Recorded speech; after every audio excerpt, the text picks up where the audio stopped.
Hey, I'm Jake from Box Programming, and we're going to start today from a 30,000-foot view with a real top-down approach to thinking about training. The very first thing that we want to think about are the goals of the people training with us. Crucially, we need to understand that our goals as fitness professionals are probably going to be significantly different than the goals of the people that we're training. Is their goal to compete at a high level in CrossFit or another sport? Or is it simply to look good and feel good? And 99% of the time, it's going to be the latter. For both of these goals, we need a solid base of strength, mobility, and aerobic fitness. But if the goal is to compete in CrossFit, then we need to also be able to barbell cycle, do ring muscle ups, handstand walks, handle lots of volume, and recover from it quickly. We do not need these skills if the goal is simply look good and feel good.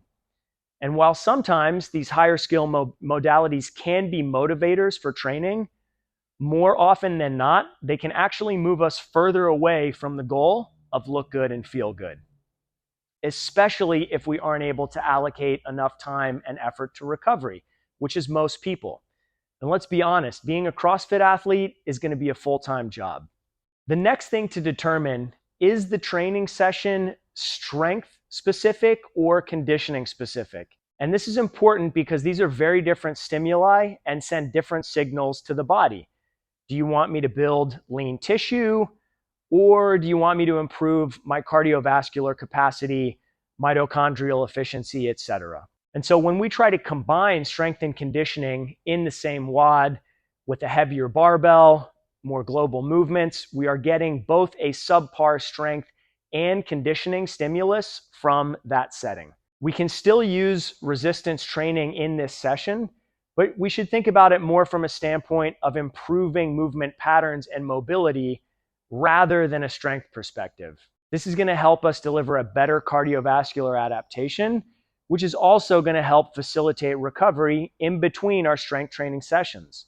One final point that's very important is zone 2 cardio is crucial to improving recovery, mitochondrial function, and eccentric hypertrophy of the heart. This can only happen in zone 2, which is anywhere from 60 to 70% of max heart rate. So this means we need to be very strategic with exercise selection, which is going to be largely cyclical, less global movement patterns, less resistance, and less eccentric loading in that session. So I hope this was helpful, and thanks for watching.